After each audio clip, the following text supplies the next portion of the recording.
Good morning and welcome to Tower Gardening Made Easy. And this is our weekly podcast called Let's Talk About It. And this is episode 13. So excited that we've made 13 weeks. Well, today we're going to change up that vibe just a little bit. And I'm going to give you a feel-good story that you're going to want to get some tissues. So definitely stay tuned.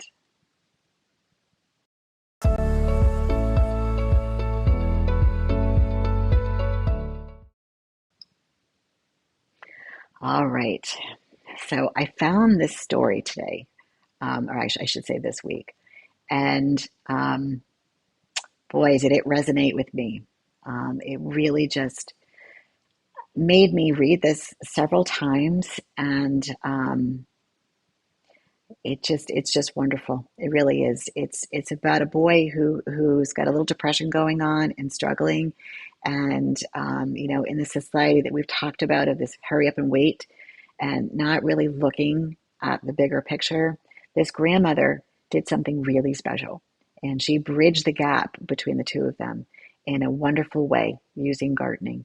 And it goes back to that old saying that, anyone can, go to the grocery store and buy anything you see on this table right here. But when you give someone a life skill, they're going to eat for life, okay, through gardening. So I want to read this to you. And if you have kids of any age, you're going to resonate with this. And really, the takeaway is get them involved. Get them out of their rooms and get them involved. Because once they do get involved, they're going to be curious. And it goes back to my generation where, we were told to go outside and play until the streetlights came home. But in today's world, it's a little bit different. There's video games. So let me read this to you. This roadside stand represents everything my grandson and I have built together from nothing. 3 years ago, Jacob was headed down a dark path. At 19, he dropped out of school and was struggling with depression and spending his days locked in his room, playing video games. His parents were at their wits' end, and honestly, so was I. But I remembered how working in my garden as a child saved me from my own difficult times. I asked Jacob to help me expand my little vegetable plot behind the house. Just for the summer, I told him. Fresh air might do you some good. He grumbled, but he came outside. That's step number one. Slowly, something changed. He started asking questions about soil, about when to plant, about why certain vegetables grew better together. And by the end of the first season, he was the one waking me up to check on the tomatoes. Go, Grammy. Now look at us. We've turned our little hobby into this beautiful roadside business. Jacob handles all the growing and harvesting while I manage all the sales and customers. What a team. Every single vegetable you see here was grown with love on our little family farm. What makes this even more special is how we've connected with other farmers through the Tito app. Now, I don't know what that is, but I'm going to find out. We sell pickled vegetables there during the off season, and the community of gardeners and makers have become like family to us. They understand that it isn't about making money. It's about growing something meaningful together. When neighbors stop by to chat and buy vegetables, they're not just supporting our little business, they're supporting Jacob's journey back to himself. And the bond between grandmother and grandson who found their way to each other through dirt and seeds. It doesn't get more beautiful than that. You're teaching someone who is locked in his bedroom, not feeling good, and giving him a life skill. This woman is precious. She's beautiful, and we should all learn from that. So, pass the tissues. It was awesome. Really good job. Good job, Grandma. And I'm so happy for Jacob too. So, really, really, really good. So let's go ahead and move on before I keep crying. Okay, let's go on to our soil-based seedlings into hydro plants. So I love this one because I did this video And it really explains how we are in the prime season of going to nurseries, Home Depots, Lowe's, and they all have seedlings of any kind, whether it be tomatoes, cucumbers, peppers, anything. They've got it all, even lettuce, but I wouldn't buy it, so easy to grow. And turning it into hydroponic plants. But there is a way of doing this. But what I loved about this little segment that this person did is they added one more step, which is awesome. I didn't even think about that. So it's not in the video. That's why I wanted to put this into the podcast today. So for people who follow this podcast, you're going to get extra tips. So continue to follow us. All right. So this woman chimes in and she's like, how do we do this? And she's basically, you want to rinse the soil off, which I cover in the video. Then she lets it sit in a cup of water to kind of even loosen up more. So it's not just about the dirt. When you're you're rinsing off like little sticks. You're rinsing off some chunks of vermiculite. So you really want to try to get as much of that out. So just let it sit into a bucket of water and change that water out, every so often over, they say, maybe like 30, 20 minutes. I say a couple days. So when you bring these guys, and I cover this in the video, into your house, keep them away from your towers. Rinse it, put it into a pot, and let it sit there for a little bit. And then just keep massaging it. Take them out once in a while and take a sprayer in your sink to continue to get as much of that gunk out. After, I would say, at least 2 days of being separated from your tower, then and only then, take out that water, add just a little bit of hydrogen peroxide, and then fill it back up with water and let it sit for a little bit longer. I loved this. She's like, put a cap, water with hydrogen peroxide, blah, blah, blah. Little squirt, lots of water, and then just get those roots massaged in there just a little bit more. So what the hydrogen peroxide does is it kills any bacteria. It's beautiful. I love it. I love, love, love that tip. And then follow the rest of what I'm teaching you in this video, which is to go ahead and take that root pile and then bring it over to your net pot and fill the net pot like making a pie crust or just a little baby bird's nest with the rock wool. And then you take the roots and then you go ahead and you put them into that middle and then put more rock wool supporting that stem, giving it that support that it needs. And then lastly, if you have a cover, whether it be a cut up noodle or the ones that I use, or just those little pieces of it looks like foil almost with a slit, put it around the main root or stem, I should say, and just block out that light so that the roots, all they're going to do is focus on drinking the nutrients and then growing into the rock wall horizontally and vertically into the tub to give it what it needs. Now, in this video, I cover, don't think it's dying. It's not. It's going to have a kind of like a cocoon stage where the leaves are gonna turn a little bit. You might get some discoloring. It's okay. Don't panic. It will continue to grow and it's just doing its thing hydroponically.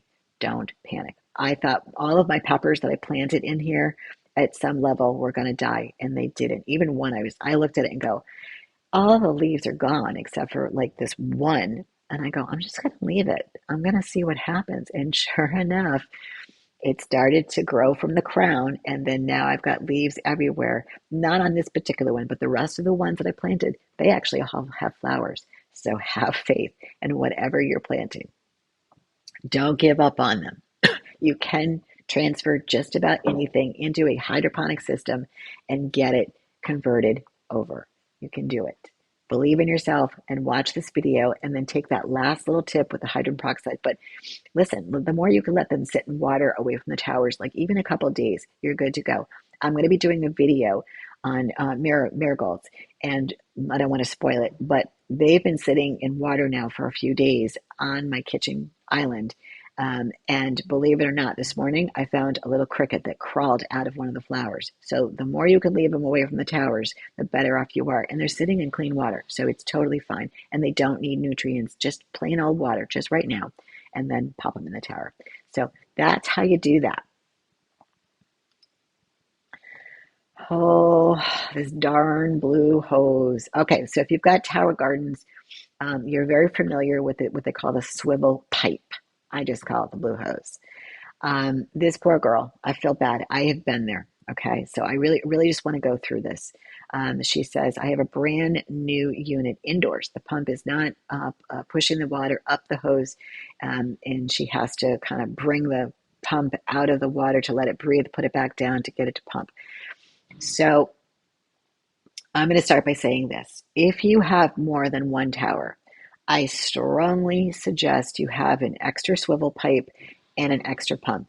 The swivel pipe, as you can see right here from Tower Garden, is $12. I don't know what the pump is. I don't think they're that expensive. But to have an extra set of tools in your toolbox when you need them is huge, because you can always swap it out and see what's going on. 9 out of 10 times with the swivel pipe, what happens is because you're connecting the plastic to plastic, it's not grabbing it successfully. And when there is a gap between, whether it be the top of the tower, the top of the reservoir to the pipe, or it's to the pump, it's if it's not 100%, it's not going to do it. There's an air gap, and it's you're going to have this problem. So here's my checklist. When you're cleaning out a tower, or just say you're building it, okay, for the very first time, there's a checklist. It's kind of like your car. When you get in your car, what do? You put your seatbelt on, you look around, adjust your mirrors. It's the same thing with the towers. You need to go ahead and put it together. Sidestep your timer and put this right into the wall. All right, so it's constantly going. I don't put the shower cap on. I don't put the lights on. I let this bad boy run for like 10 to 15, even 20 minutes, just with water, constantly going. Because this is where you're going to look for defects. Is the swivel pipe correct? If it's not, undo it. Here's your opportunity right now to undo it and do it properly so that you don't have any issues. I've had it where I've had to pull it apart and redo it. 9 out of 10 times it is this blue little part, and it's just not screwed into the pump correctly, or it's not screwed into the bottom where it shoots the water up. Now, the other thing that will happen, and it's happened to me, trust me, is that, okay, so that is okay. So now the water is going straight up into the tower, but when it gets to the tower, it's doing great on one side, but not on the other. So that basically means that your connections of where you've made everything nice and tight, it's leaning just a little bit, so it's going to one side. All right, so how do you fix that? Pull the parts to the other side until it is level. You don't have to get it level out, just watch. And then go around the tower and look in every single net pot to make sure that it's dripping correctly. Maybe swivel it a little bit on the dolly to make sure that that's not the problem. Until you have the water cascading out of every single net pot and that it's doing its job correctly for at least 10, 15, even 20 minutes, then and only then do you put your net pots in, and then you put your seedlings in. Do not do it beforehand. Once you have stuff in there and it's growing and you run into a problem, that's a whole other can of worms. So 9 out of 10 times, like I said before, it is this connection hose. And if you have a tower that's a couple years old, I will say it's usually this. They've made it new now so that the black part swivels. That's why they call it a swivel pipe. Before, it didn't swivel. It was just solid where you had to kind of flip that, the water, the pump, and then uncoil it a little bit inside the reservoir. So you definitely get the new one. It's so much easier. You don't have to be flipping that cord 20 times over. So it can be a little disheartening. It can be a little frustrating. But once you understand the towers inside and out and really look through that checklist before you plant stuff, you're going to save yourself so many problems. And trust me, have an extra set, okay? Think about your car. You have a spare tire, right, in case you get a flat tire. This is your spare tire, and so is that pump if you've got more than one tower. That way you don't lose everything. You've worked so hard to plant it, and then the pump goes. What do? You're not going to get it overnight, not the one you need. So just, when you find you got a little extra money, just have those parts in a little basket. That's your MacGyver kit. save all your extra hardware that comes with the tower. Don't throw things out. You might just need them. All right. I didn't know for the longest time what that clear hose was. And I figured it out once I had to start cleaning out my towers when they started getting gross. And now the clear hose connects into that blue hose, and then I'm able to drain the water out into my sink to clean the towers. So save everything, okay? All right, let's go ahead and move on. All right, so if you guys have not watched this video, you really need to, because this was about an hour long, and you can fast forward into it. But over the past couple of weeks, when I've got the trellis, it's been about 2 weeks, these vines are growing and they were stacking on top of each other and they weren't getting a lot of airflow. So it was time, but they weren't quite ready. Like they weren't long enough. So I laid in bed one night and I couldn't sleep. I'm like, how am I going to do this? So I knew I had some garden twine downstairs. I was using it for something. I forgot. And I go, that's it. I'm gonna string up the vines. So as you can see in the back, this is what the video was. This is just a still picture that I used for the thumbnail on YouTube. And I went and I just, tied it midway. So I'm going to go to the next window where we watch just a short segment on how I did this, but really go back stem to stern and watch the whole video. So if you have cucumbers or need to trellis something, you don't necessarily have to have this trellis. But oh, by the way, I found it. It was on Home Depot, and there's one on Amazon. The Amazon one is much cheaper. It was like $60 versus like 300 at Home Depot. I'm like, no way. I'm thinking to myself, I got a $300 trellis on the curbside, like score. But you can buy it on Amazon and have it delivered if you have the room. If you don't, there's other ways of doing it. But if you're outdoors and you want to know how to do this, stringing this cucumber vines onto, say, a fence, this is easy peasy. And it really, I will honestly say that since I did this on Saturday, now it's Wednesday, I don't know, maybe it's just me, but I can actually see the growth now in the fruit that's there. I probably have 7 to 10 cucumbers, 2 that are ready to harvest. But since I gave them airflow and room to grow, they're growing.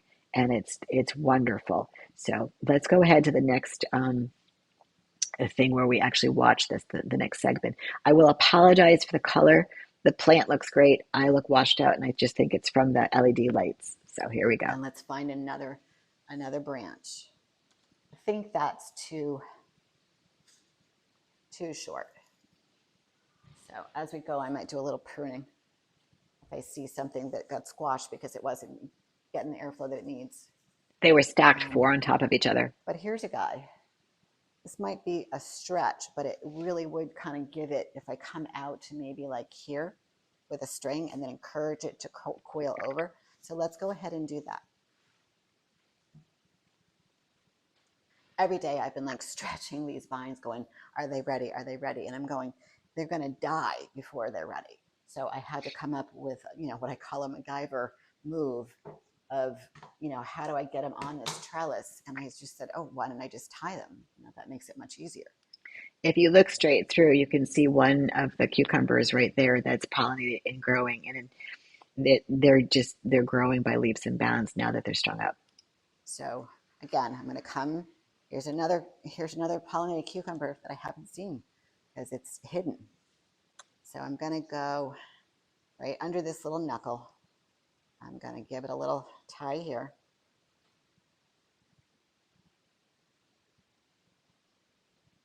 I'm really also liking this particular cucumber that I put on here. This was the Space Master 80 from Botanical Interest. I'm not an affiliate, but I do really like their seeds. Again, I'm going to roll this up to that knuckle.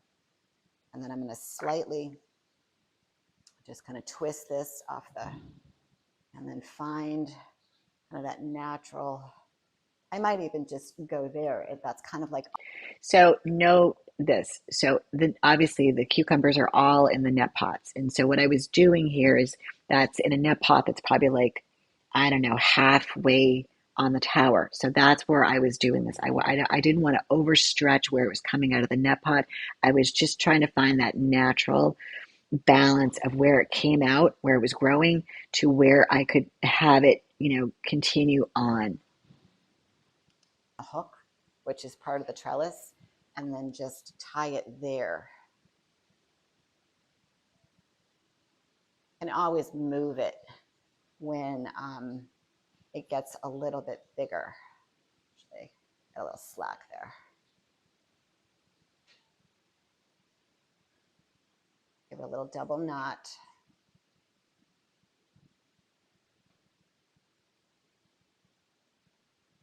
And we'll go ahead and trim those after. Okay, so we've got a nice flow there. We got a little weight because these big guys are there, so I'm okay with that because I'm probably going to end up trimming off a leaf right there that looks like it just, you know. So by opening up these vines, I can honestly say that any powdery mildew is gone because it was starting because they were jam packed on top of each other, and by opening them up, airing them out, and not having that that compileness, if that's a word, it's gone. I'm so psyched about that. The cucumbers need some light, so I'm going to go ahead and just get rid of that. And then maybe just kind of curl him in there just to make sure that the lights are getting here. Now I've ordered 2 more spider lights because this was someone asked me, how are you going to address the lighting issue? Because the wands only cover, kind of where the tower is, and you can kind of bring them out a little bit more.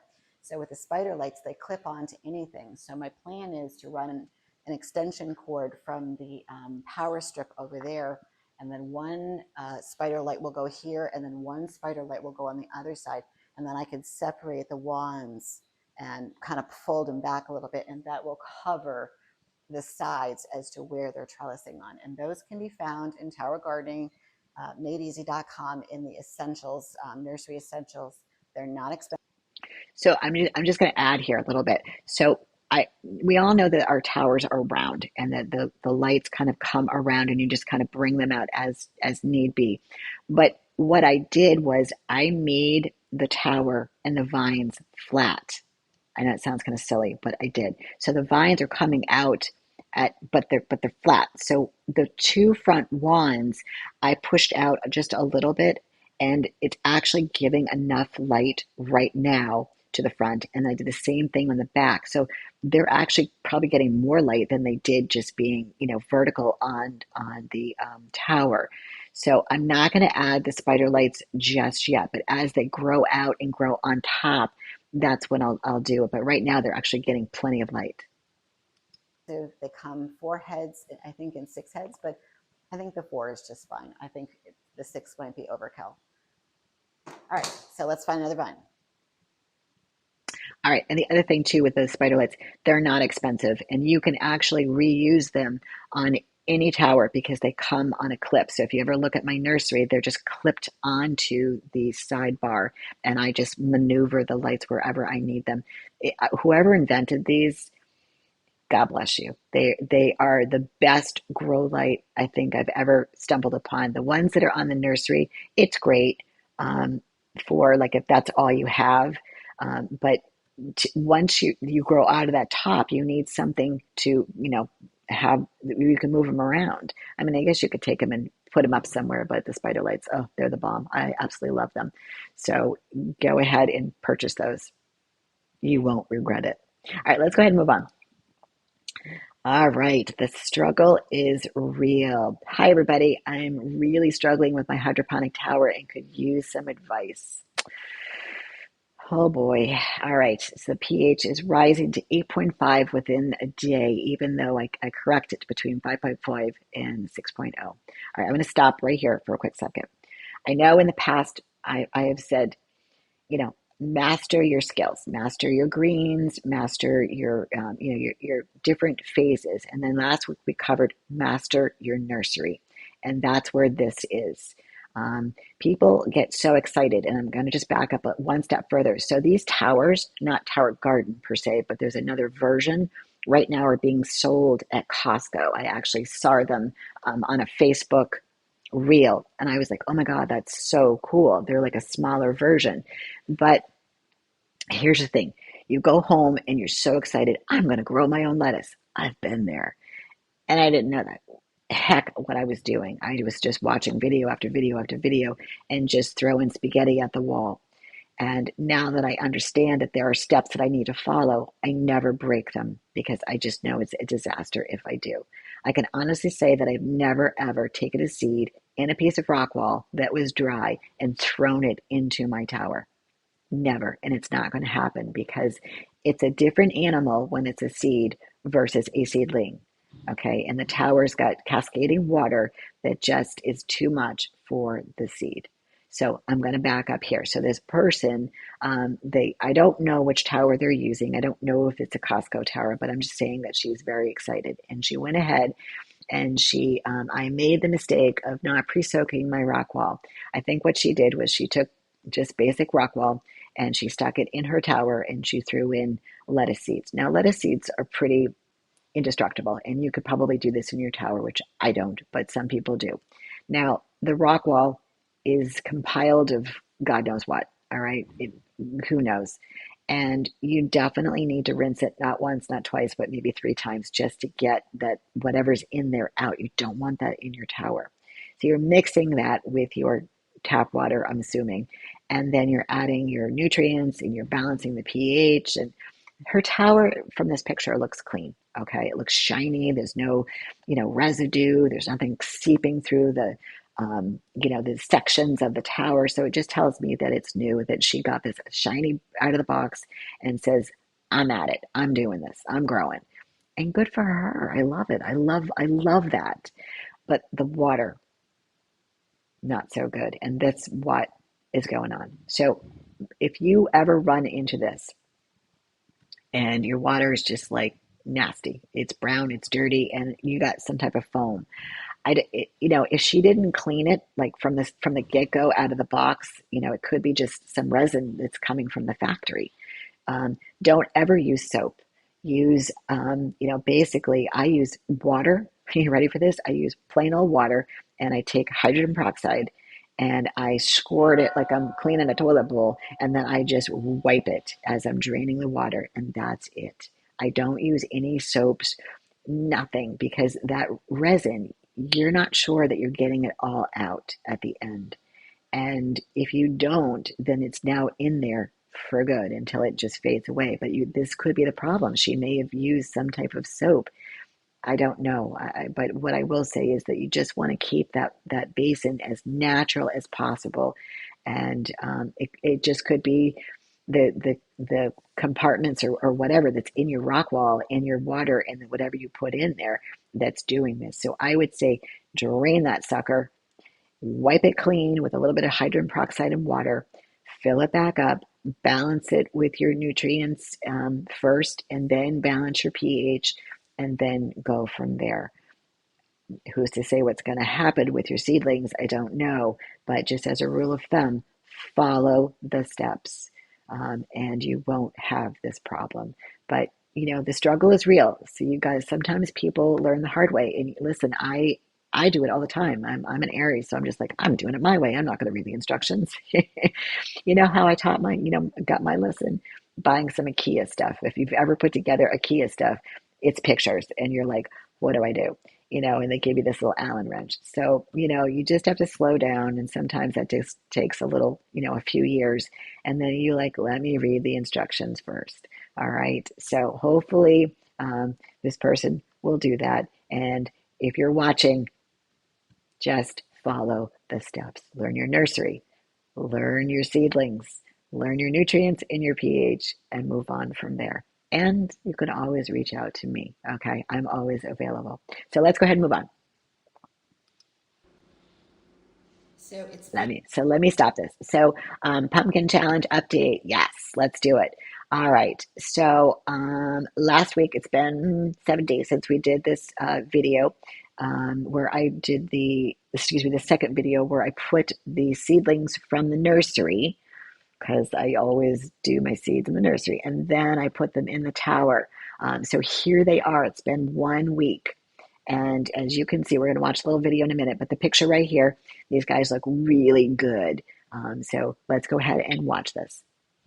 about a week since we planted these wee little seedlings in the tower, in the pumpkin tower, and they're doing really great. So as you can see on this one, we've got the one, two, three. Now we're working on the fourth leaf here. That was So when I planted them, remember, they had the baby leaves and then they had one leaf, one leaf. And they had roots on at least three sections. So two, probably, I would say probably two on the sides and definitely one on the bottom before they got planted. So now, a week later, we've got four leaves. I don't know what the root system is. I'm sure it's developing quite nice. really good too. Just going to back up and kind of go around for you.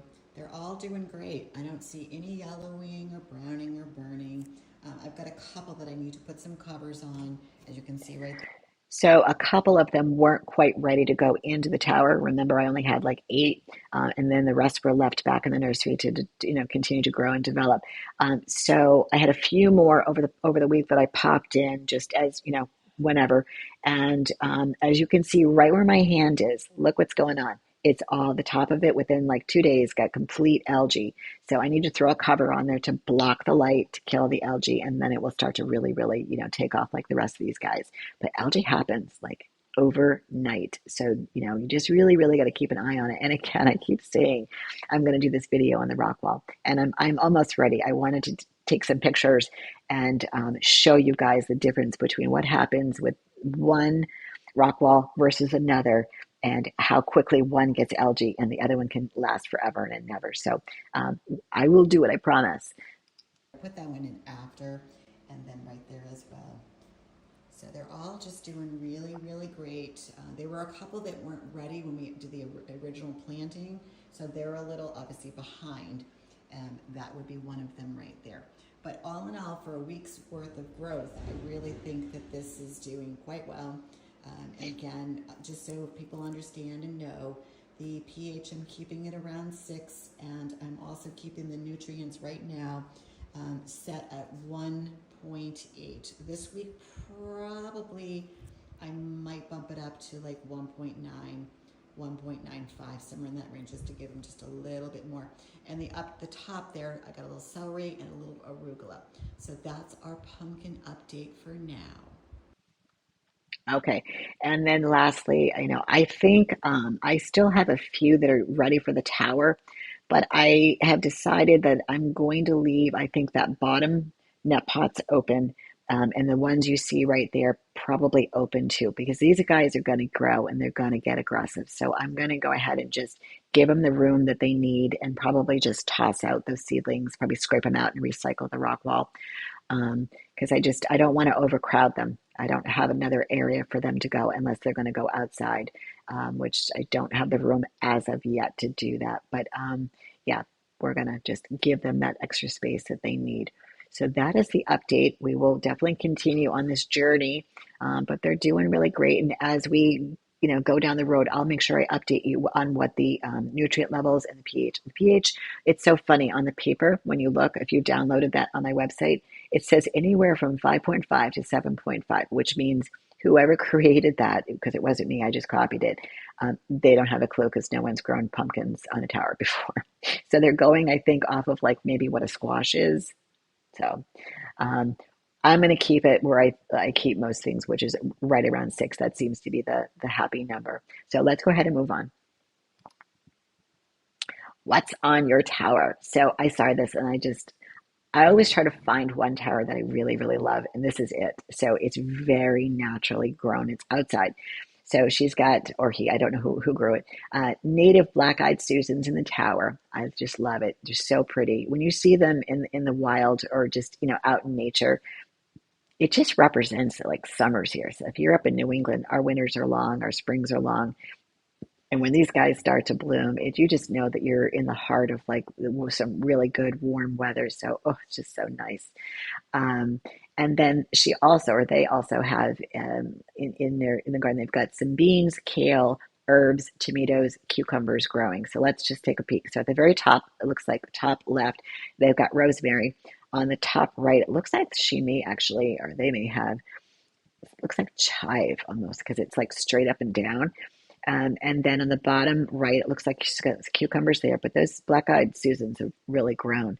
I don't know where the beans are. They might be dead center top above the black-eyed Susans, but the way that this is all grown together, it's just really pretty. I just really like the way that it kind of I don't know. It just looks like a garden bed, if you will, but it's a tower. We all know it's a tower. I don't know how they get the water in there. They must just pop a hose in there because it would be really hard to move things to get it in there. But regardless, they just did a really beautiful job of meshing these. And I will say this, having the rosemary, and if that is chive, if I am right, they probably don't have any issues with pest because they're companion flowers. And the rosemary and the chives will keep things away. I'm working on a video right now of I'm having just a little bit of black fly issues in my grow room, and I think it's coming from the windows.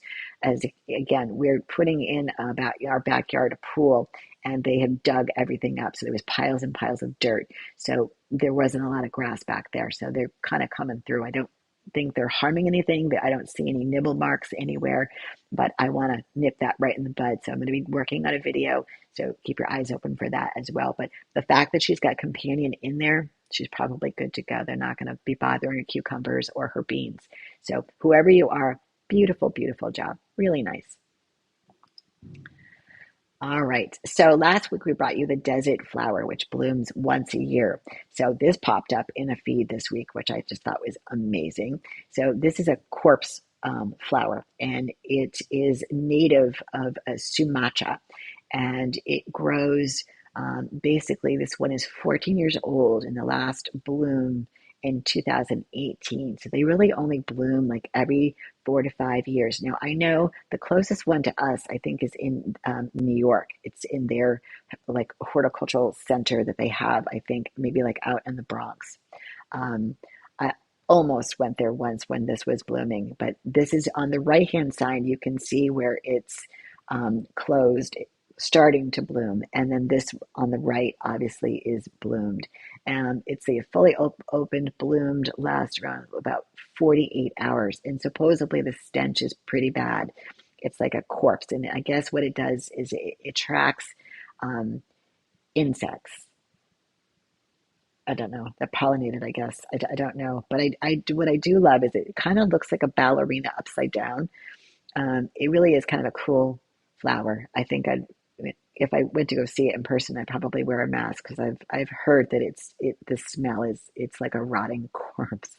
So I just wanted to bring it to you guys because we did the flower last week of the desert rose. It blooms once a year, and I just thought this is super cool. And if you've never seen it open, well, here you go. All right, let's move on. All right. This is a video that I will be doing as well. I feel really, really, really, really bad. I'm going to go back to the Costco towers. People get really excited about buying a tower and growing their own produce. And yeah, you should. It's a lot of fun, and it really frees you from the grocery stores. But it comes with a little bit of work, I'm not going to lie. And you do need to clean them. Putting your tower together for the first time can be daunting, and then taking it apart can be daunting too, because then you're like, I got to put this back together.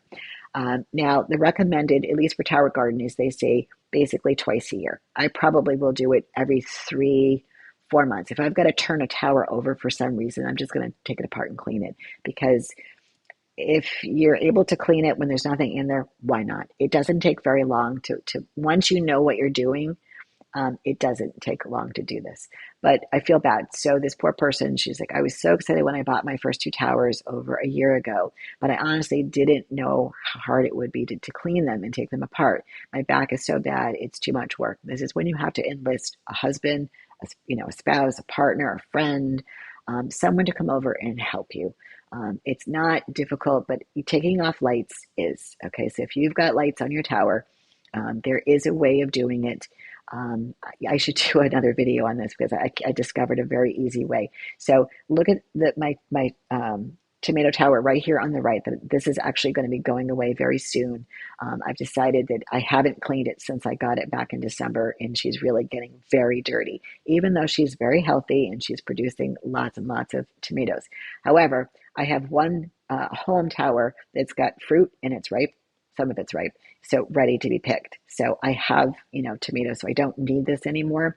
And then what I did was last week, I cleaned out another tower and I took, oh my gosh, so much off of this existing tower to clone. And I've got the other one, it's already planted. with the clones. It is actually, some of them actually already have flowers. So I have 2 towers in different stages with tomatoes. So what I need to do is go ahead and harvest what I can off of this. I'm probably going to take the tomatoes and boil them down and make some soup and then just freeze it.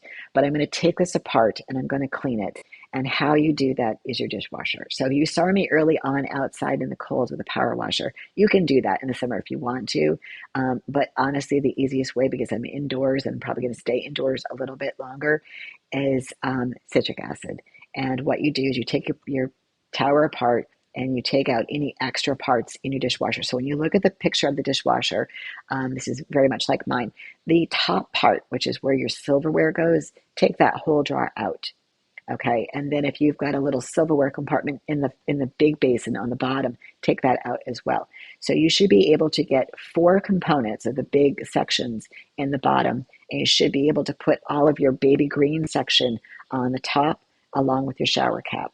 Now, if the parts in the baby green section are really, really, really dirty, you might have to do this twice. But if you keep up with your towers and you're cleaning them 2 to 3 times a year, 1 cycle is all you need, and you don't even need to do the dry cycle. So take it apart, you put it in, you take about a half a cup of citric acid. This is the one that I use. This is the one that they use for canning.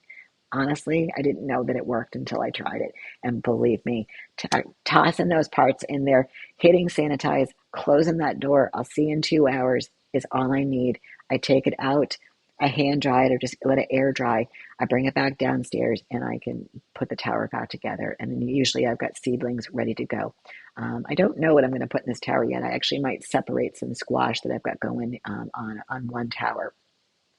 So honestly, that's really all it is. And if you're not well or don't feel comfortable climbing, getting on a ladder, I understand. Enlist a friend or go back. And if you have a grandson or a granddaughter, get them involved. They're young enough to get on the ladder for you. Okay, so it's really not hard to clean them. Just stay up with it. But I can't stress enough by doing it, getting all those dead roots out of the um, individual compartments, because when they're not attached to anything, they are decomposing and they're going to throw off your pH in the water, like we talked about earlier. So don't not clean your towers. So let's move on to something so fun. I'm so excited. I can't wait for this. Okay, so once a year, they have this flower show in Newport, and it's at the Rose Cliff. The Rose Cliff is one of the big mansions here in Newport on Bellevue, and it went under a complete renovation 2 years ago, and it is stunning. So if you've never been to Newport and you're nearby, you definitely need to come and you need to check out some of the mansions. The Rose Cliff is one of them. Obviously, the Breakers is the best one. That's the Vanderbilt. And how these people lived, oh my gosh. And these were what they called summer cottages. It's crazy. So once a year, they do a Newport flower show. Oh, it's amazing. So my husband and I are going to the premiere party on Friday night, where it's not just the flower show. It's like, you get really dressed up and there's cocktails and hors d'oeuvres, and you come to the mansion and the whole downstairs is completely decorated in flowers. And I want to say that the theme this year is Versailles. I'm not 100% sure, but that's been the rumor. And they have done it all out. This between the flowers, horticultural society, and then the historical society, they do it together. So picture the whole downstairs of this mansion decorated, and then there's a ballroom in the back of the mansion that they opens up to this sprawling lawn that goes to the ocean, to what they call the cliff walk. It's just talk about magical and such a good time. I can't wait to go.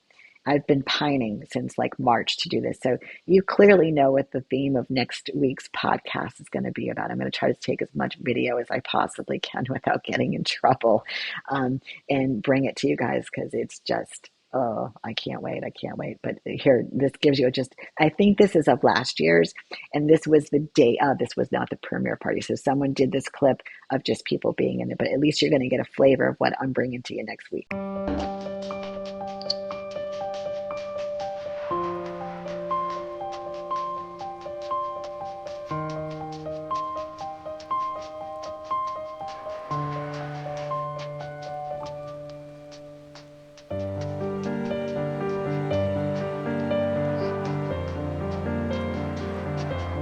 Look at that.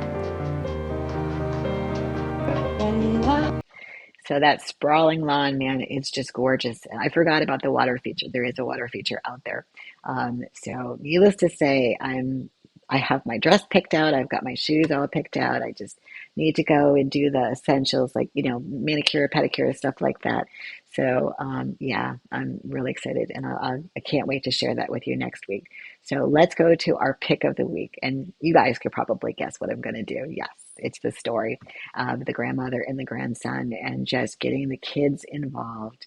Get them out of those rooms. It's summertime. Put those damn, video games away and just get them involved in the towers or soil gardening or whatever you're doing. It's so, so important. And I'm so proud of this woman for doing that, for saving her grandson. So yeah, totally amazing. All right, and that brings us to our conclusion here.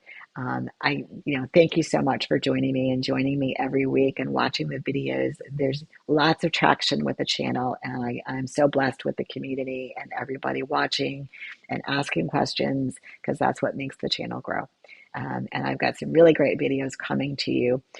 We're probably going to do one more podcast next week, and then I'm probably going to break for a couple of weeks to enjoy some summertime here in Newport over the 4th of July, and then bring some another, great content towards the end of July.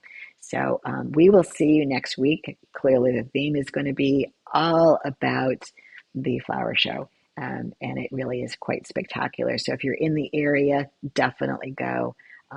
It's well worth the trip. So thank you so much for joining me today, and we will see you next week and we'll talk soon. Have a great day, everybody.